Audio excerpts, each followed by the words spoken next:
ወይ ዘንድሮ አለ ኤፍሬም። ህግ ማለት እንደዚህ ቀላል ነው እንዴ? ህግ ማለት እኮ እንደ እናት ጓዳ ተዘሎ ተገብቶ የፈለጉትን ነገር አውርቶ እንደ መውጣት አይደለም። በጣም ብዙ ፕሮሰስ አለው። ልጁ ግን ህግ ብሎ ሊሞት ነው ስላወራ ብቻ ብሩኬ የሆነ ዘብጥያ የወረደ አስመሰለው እኮ።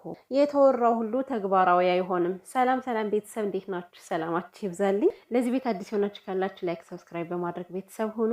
እንግዲህ ዳኒሮስን ዛሬ ያው የገና ዛፍ መስሏል ውዶችዬ ማለት ነው።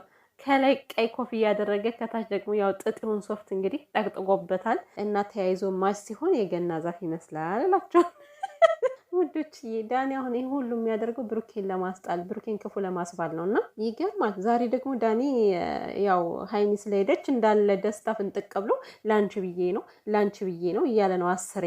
በጣም ያሳዝናል እና ውዶች የዳኒ ጥርስ ምንም አልሆነም፣ ዝም ብሎ ሲያስመስል ነው። ያው አሞ ከሆነ እግዚአብሔር ማረ። እውነት ለመናገር እኔ በበሽታ ማላገጥ አልፈልግም፣ ግን እውነታው ደግሞ እሱ አይደለም። ዳኒ ሮስ አልታመምክም፣ ምንም አልሆንክም።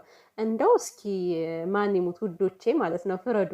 የሰው ልጅ ጥርሱን ታሞ እንደዚህ 3 ሳምንት የታመመ ሰው መስሎ ይመጣል?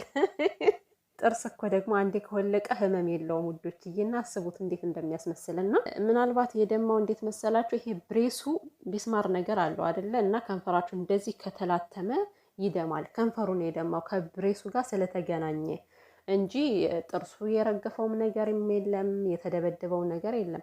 ዝም ብሎ ነው እንጂ አንከባለለ። መቼ ደበደበ ነው? እኔ እኮ ቢደበድበው ምን ሊሆን ነው?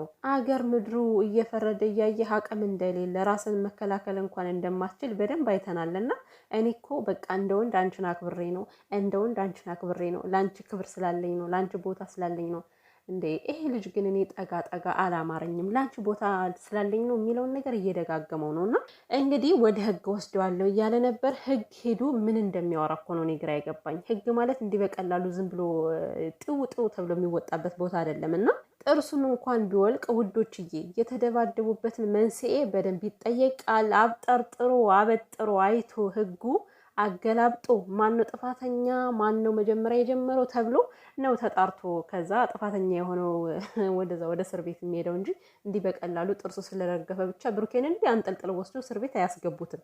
እንደውም ይመስለኛል ወደ እስር ቤት ማነው ወደ ህግ ሄዳለሁ ካለ እራሱ ነው እስር ቤት የሚገባ የሚመስለኝ። ምክንያቱም በሌለበት ስሙን አጠፍቷላ ብሩኬ። ማስረጃ አምጣ ቢባልም እንኳን ይሄ የበሰበሰ የድሮ ኮሜንት ይዞ መጥቶ ለህግ እንደሚሰጥ አልጠራጠርም ዳኔ። እና ወዶችዬ ብሩኬን የሚከስበት አንዳች ምክንያት የለውም። እውነቴን ነው የምላችሁ።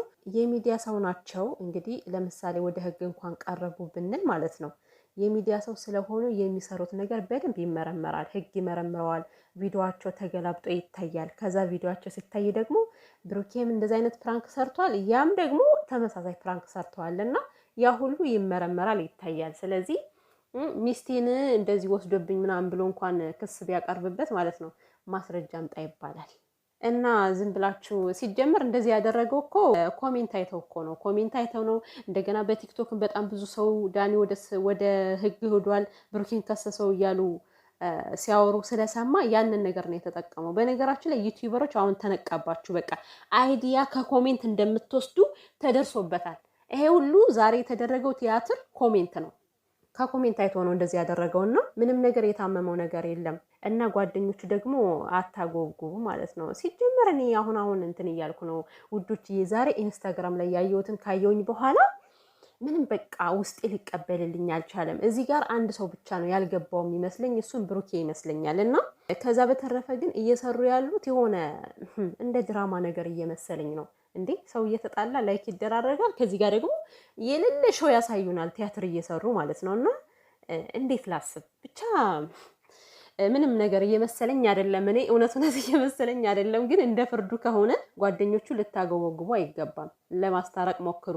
እንደዚህ አይነት ሰው አይመስለኝም ነበር ምናምን እያለ ጓደኛው ሲያወራ ነበርና ምን አይነት ሰው ነው የሚመስል የነበረው ብሩኬን ደግሞ ሲጀመር ከየት አውቀው ነው አንተ ስለሱ እንደዚህ የምትናገረው? ብሩኬ ማለት እጅግ በጣም ሰው አክባሪ፣ በተለይ ለሴት ልጅ ያለው ክብር ካልነኩት የሚነካ ሰው አይደለም። በጣም እኮ ታግሷል። በነገራችን ላይ በጣም ታገሰ።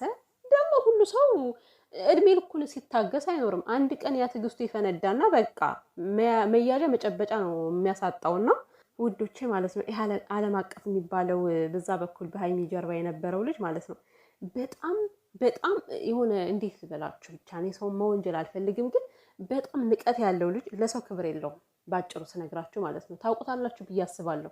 ምንም አይነት ክብር የሚባል ነገር የለውም። ትልቁን ትንሹን ሲዘልፍ የሚውል ሰው ነበረ እና ከዚህ በፊት ለማንኛውም ስለነሱ ላወራ አይደለም፣ ስለነሱ አያገባኝም። ግን ስለ ብሩኬና ስለ ሀይሚ ዛሬ እንግዲህ ሀይሚ ከብሩ በርከከብ ላይ ይቅርታ ጠየቀችው አቶ ዳኒን። አቤት እንደው ሀይሚ ግን እኔ እኮ ምን ልናገር በማርያም። እኔ አንዳንዴ የምታደርገው ነገር በጣም ነው የሚያበሳጨኝ፣ በጣም ነው የሚያናድደኝ።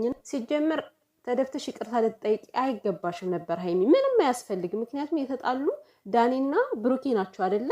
ራሳቸውም ይቅርታ ከተባባሉም ከተደፋፉም ራሳቸው ነው ተገናኝተው ማውራት ያለባቸው ወይም ይቅርታ መጠያየቅ ያለባቸው። አንቺ ከዚህ ጋር ምንም ተደፍተሽ ይቅርታ መጠየቅበት ምክንያት የለም። እና ደግሞ የሆነ ሀይሚን እንዴት ነው ወደ ሰው አፍ እያስገባት ያለው? እሷ ራሱ ፍላጎት ያላት አስመስሎ ነው ዳኒ እያወራ ያለው።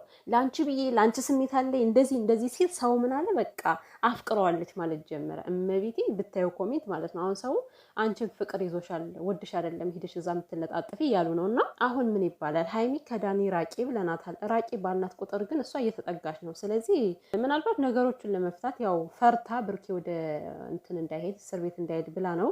ግን አያስፈልግም ነበር ከዛ ቦታ መገኘትሽ። የምር ይሄ ዛሬ ከዳኒ ሮስ ላይ እግር ተደፍተሽ ይቅርታ በጠየቅሽበት ፋንታ ማለት ነው።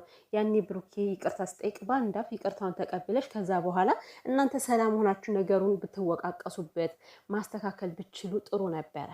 እና ድጋሜ ባክሽ በፈጠረሽ ከዚህ ሰው ጋር አትገናኝ። ለነገሩ ስራ ነው እየሰራችሁ እየተባለ ስለሆነ እንግዲህ ምንም ማድረግ አይቻልም። እኛ ዝም ብለን መጨረሻውን እናያለን። የመጣልንን ነገር እያየን የምንሰጠውን ሀሳብ እንሰጣለን። ከዛ እስከሚጨርሱ ድረስ ዝም ብለን ማየት ነው። በጣም ያሳዝናል። ግን ውዶች ዛሬ እንደዚህ የማወራችሁ በቃ ነገሩ ሌላ ነው ከዚህ ጋር ማለት ነው። እመቤትን ኢንስታግራም ምናምን ካላችሁ ገብታችሁ እዩ።